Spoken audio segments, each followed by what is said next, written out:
In the next 6 minutes, I'm going to give you something that will make you dangerously confident.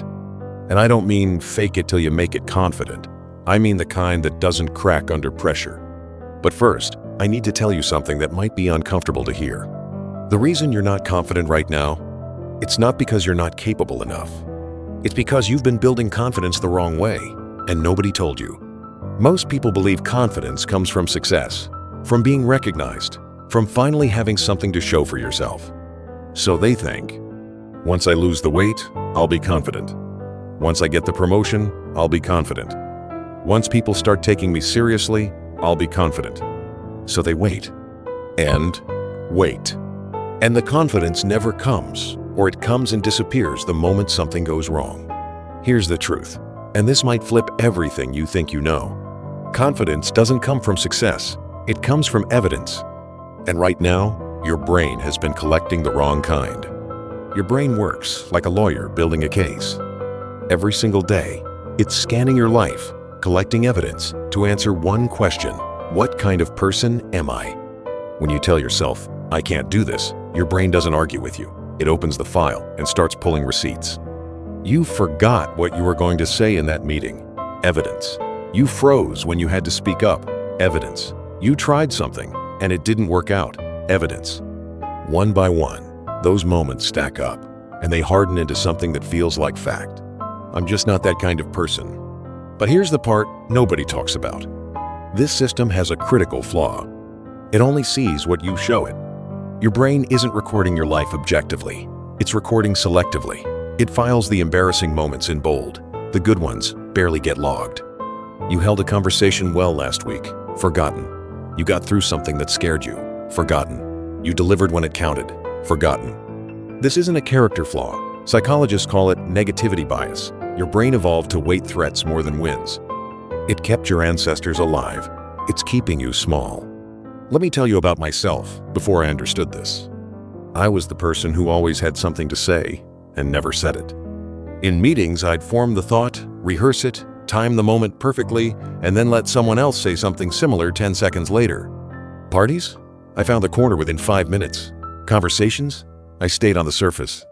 Not because I didn't have anything worth saying, because my evidence file said, you'll say it wrong. Nobody will care. Don't risk it.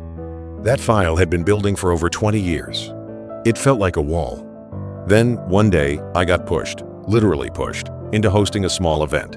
The original host had an emergency. There was no backup. I had no choice. I was shaking the entire time. My palms were wet. I kept thinking, they can tell. They all can tell. But afterward, 3 people came up to me and said, you were really natural up there. And my first reaction wasn't relief. It was confusion, because it didn't match anything in my file.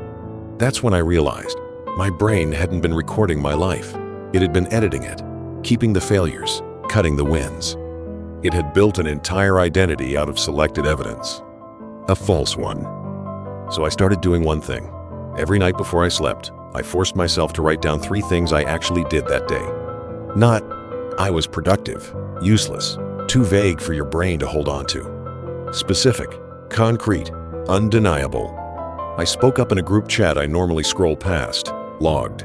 I finished the task I'd been putting off for 3 days. Logged. I made eye contact and held it. Logged. At first, it felt pointless, almost embarrassing. But after 3 months, my file had nearly 300 entries of, I did it. And something shifted. The next time I walked into a situation that scared me, my brain didn't just pull up fear, it pulled up evidence. Last time you thought you couldn't, you did. This isn't positive thinking. This isn't self-help fluff. This is you correcting a factual error that your brain has been running for years. Now here's the second thing most people never figure out. Do you see what you're actually doing when you say, I'll be confident once I lose the weight? You're tying your confidence to something you can't fully control.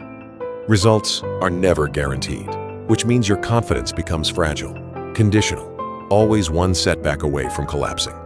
I know someone who switched careers at 30, 0 experience, 0 audience. His first videos were painful to watch. I asked him, where do you get the confidence to keep going when nothing's working? He said something that stopped me. I'm not confident I'll succeed. I'm confident I won't stop. Can you see the difference? He didn't anchor his confidence to an outcome. He anchored it to his own behavior, something he could actually control. 8 months later, 500,000 people following him. Not because he got lucky, because he understood that real confidence lives in your relationship with your own actions, not your results. So ask yourself, what if you stopped measuring yourself by what you achieved and started measuring yourself by what you actually did? Confidence is not a gift that arrives. It's not a feeling you wait for. It's a muscle. And right now yours is weak, not because you're weak, but because you've been letting it sit unused. And here's the uncomfortable truth. The world is not going to wait for you to feel ready. Opportunities don't pause while you build your confidence. They show up, they pass. And while they're passing, you're still preparing. So here's what I want you to do right now. Not tomorrow, now. Open your notes. Write down one specific thing you did today. One thing, concrete, real. Then find one thing you've been avoiding. One conversation, one move, one message, and do it tonight. Not because you feel ready, because you don't need to feel ready. Confidence doesn't come before the action. It comes because of it. The moment you start logging evidence, that's when it begins. Not next week, not when things are better. Right now.